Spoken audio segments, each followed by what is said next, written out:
Hi guys, and welcome back to my channel. Today I'm going to be talking about picking a university course. Now, I have almost reached the stage where I have to submit my UCAS personal statement, get it in, and I'm like half in the middle of choosing my courses. Now I've chosen the courses that I want to apply for,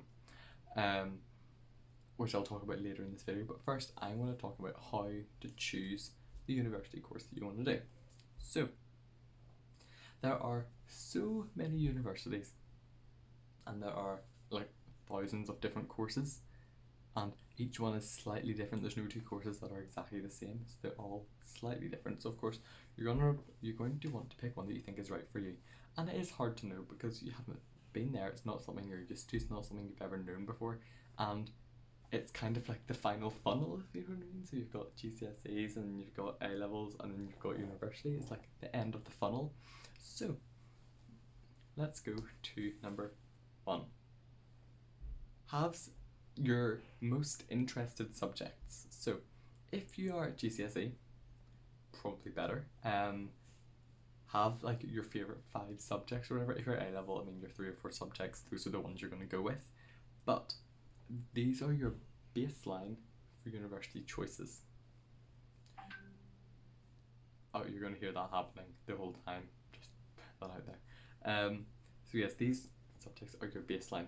When you look at university courses, you're going to want to make sure that these subjects are the ones that you like align with the courses. So you look for a thing and it'll have like 3 preferred courses, or have maybe 1 or 2 preferred courses, and you want to make sure that your ones line up with that. You don't want to do a degree that you can't get into when you don't have a subject for, or if you're at GCSE, you don't want to pick an A level to do a course that you don't want to do the A level of. For example, I did look at chemical engineering in Oxford, but you needed to do A level physics. They wanted chemistry, maths, and physics, and I was not up for doing A level physics. Absolutely not. You guys know how I felt about physics GCSE, so that was a big no from me. So that, chemistry or chemical engineering Oxford, gone. No. Let's be honest, I haven't really thought about Oxford since. But yeah, so that's the situation now. But you're going to want to look for courses that align with your favourite subjects, favourite choices, the A levels you want to do or be interested in doing. And if you can get a good idea of the type of course you want to do now at your GCSE stage, then that is better for, getting you to that next step of choosing A levels. And if you're at A levels, you're going to look for your courses that you can just fall into, choices will just lead you straight there. So let's go to number 2. Use Google. So use Google. What did I say about this? So there's a really useful website, whatuni.com. Let's just type in Whatuni, and if you have a course in mind, or just a general term of course, for example medicine, or for example chemistry, or material science, or geology, or literature, poetry, whatever, type it in and you'll get every university course in the entire of the UK that offers that. You'll get all of them. So say I typed in, let's go for a completely random example, let's go for history. If I type in history, I'll get history at Queen's, history at Aberdeen, history at Oxford, history at Cambridge, and you can look at each one of them and you can see the different things about each one. And this is useful for finding, which ones are best rated. I think there's a student review mark grade thing. So if you look for the ones that, are rated highly, you think you can get into, etc. I'll be coming to that. But look for ones that you like, universities like, areas you like, that kind of thing.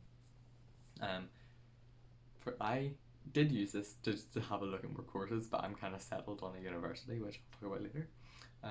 Yeah, that's a really good way to kind of just, get your head around all the different options that are there, and really start to narrow your searches into different courses. And then when you find your course type, course name, you can then look for universities and choose more from there.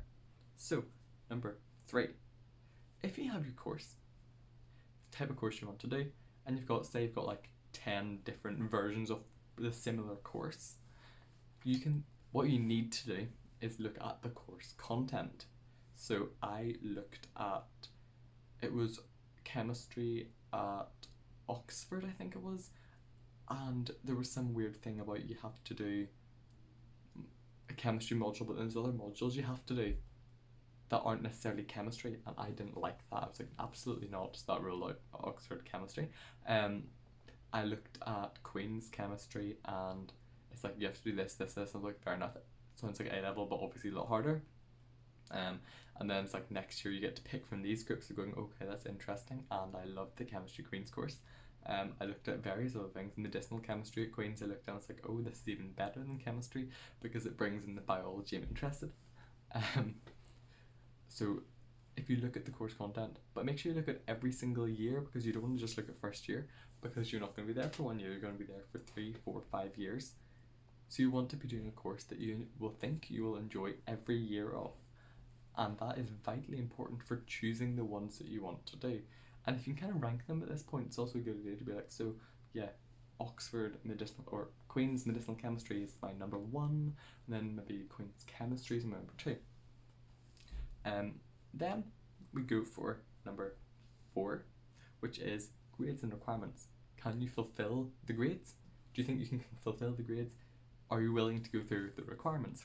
For example, Oxford and Cambridge pretty much always require an interview where you have to go there, you have to do the interview. Apparently they're really stressful. I'm not going to do it.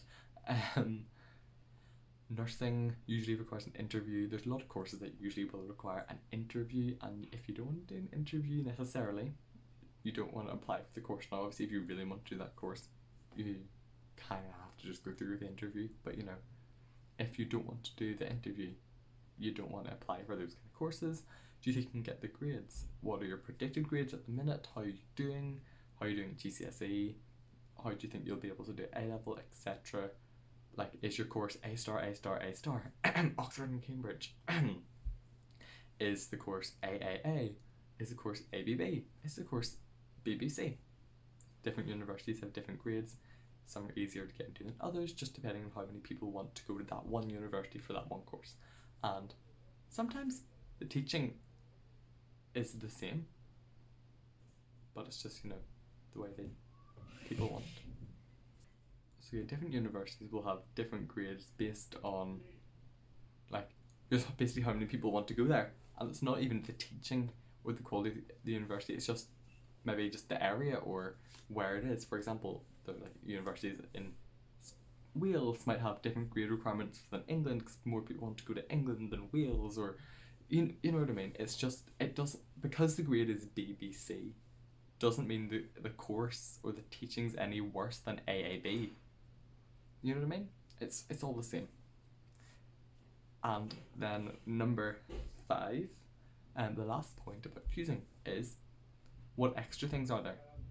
What extra things are there that you're going to have to consider when choosing your university course? Yes, so what extras are there? Is there a year abroad? Do you want to go for a year abroad? Do you have to do work experience somewhere, or do you have to, you know, do a placement year? Do you have to do placement every year? What way is the course structured in that way? So do you have like teaching, placement, teaching, or, you know, different things that you might not even necessarily think about primarily that could really impact what you choose for university. So after all this for you, let's turn it back around and see, and I'll tell you what I did. So I looked through, I mean, I'm in Northern Ireland, so I was like, I don't really want to leave. I could live at home, go to Queen's. So of course I started looking at Queen's courses. Obviously I looked at courses in other universities, but Queen's actually just had the ones I liked the most. So I found medicinal chemistry, which is like my dream course. I'm not even joking, because there's chemistry modules. There's some chemical engineering, which I'm slightly interested in. There is biology involved, but human biology, because I'm not doing some of the ecology stuff. Nope, can't. So it's the side of biology I like and I'm interested in. I like all the years of content in it. Like, it looks really interesting. You can do a placement year. This 5-year course. It's like a 5-year course, and you get into the master's course. You used to also do both, but like you get into the master's one. The grades are A star AA / AAB, depending on your subject. Like if you get an A star in chemistry, or no, A star AB or A star AB or AAA, I think that's what it is. And if you get an A star in chemistry, that's you like elevated. And this B's in maths, I think it's something like that. But there's some like rules. But I love that course. And then there's also Queen's Chemistry. Queen's Maths is another one I'm thinking about, because why not? But also I like the career progression, which is another important aspect. Does this course bring you nicely into career? Does it not? Would you want to be doing the career that this course brings you into the rest of your life? For example, I can go and do drug research, which is what I want to do. I want to go make new medicines for people. That is kind of life goal. Yeah, that is what I did. That's what I'm thinking of. And I kind of started looking at this from GCSE, so I knew at GCSE that I wanted to do chemistry. What my aim was back then, it was to do chemistry, and I was going to do chemistry, maths, further maths, and German. However, my school didn't offer German. So chemistry, maths, further maths, and biology. Biology was like, okay, fine, I'll do that one.